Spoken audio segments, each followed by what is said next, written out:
നമസ്കാരം, ജന്മഭൂമിയിലേക്ക് സ്വാഗതം. UN സമാധാന സേനയുടെ ഭാഗമായി സുഡാനിൽ വിന്യസിപ്പിച്ചിരിക്കുന്ന ഇന്ത്യൻ സൈനികർ ചൈനീസ് എതിരാളികൾക്കെതിരായ ശ്രദ്ധേയമായ വടംവലി മത്സരത്തിൽ വിജയിച്ചു. സൈനിക ഉദ്യോഗസ്ഥരാണ് ഇക്കാര്യം അറിയിച്ചത്. ഒരു വൈറൽ വീഡിയോയിൽ പകർത്തിയ മത്സരം ഏറെ ആവേശഭരിതമാണ്. സൈനികർക്കിടയിലെ മാതൃകാപരമായ സൗഹൃദവും മത്സര മനോഭാവവും ഈ മത്സരത്തിൽ എടുത്തു കാണിക്കുന്നുണ്ട്. ശാരീരിക വൈദഗ്ധ്യത്തിന്റെയും ടീം വർക്കിന്റെയും പ്രകടനത്തിൽ ഇന്ത്യൻ സൈനികർ തങ്ങളുടെ ശക്തിയും നിശ്ചയദാർഢ്യവും പ്രകടിപ്പിച്ചു. ഈ മികവാർന്ന പ്രകടനം ചൈനീസ് സംഘത്തിന്മേൽ ശ്രദ്ധേയമായ വിജയം ഉറപ്പാക്കി. അതേസമയം സൗഹൃദപരവും എന്നാൽ ആവേശഭരിതവുമായ മത്സരമായിരുന്നു അത്. ഇന്ത്യൻ ആർമി ഉദ്യോഗസ്ഥർ ആധികാരികമാക്കിയ വൈറൽ വീഡിയോ വ്യാപകമായ ശ്രദ്ധ നേടിയിട്ടുണ്ട്.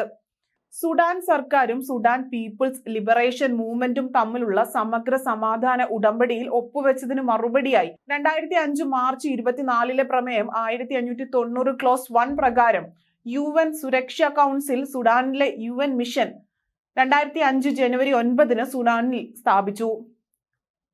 സമഗ്ര സമാധാന ഉടമ്പടി നടപ്പിലാക്കുന്നതിനെ പിന്തുണയ്ക്കുക, മാനുഷിക സഹായം, സംരക്ഷണം, മാനുഷിക അവകാശങ്ങൾ പ്രോത്സാഹിപ്പിക്കുക, സുഡാനിലെ ആഫ്രിക്കൻ യൂണിയൻ മിഷനെ പിന്തുണയ്ക്കുക എന്നിവയുമായി ബന്ധപ്പെട്ട ചില പ്രവർത്തനങ്ങൾ നിർവഹിക്കുക എന്നിവയാണ് UNMIS ചുമതലകൾ.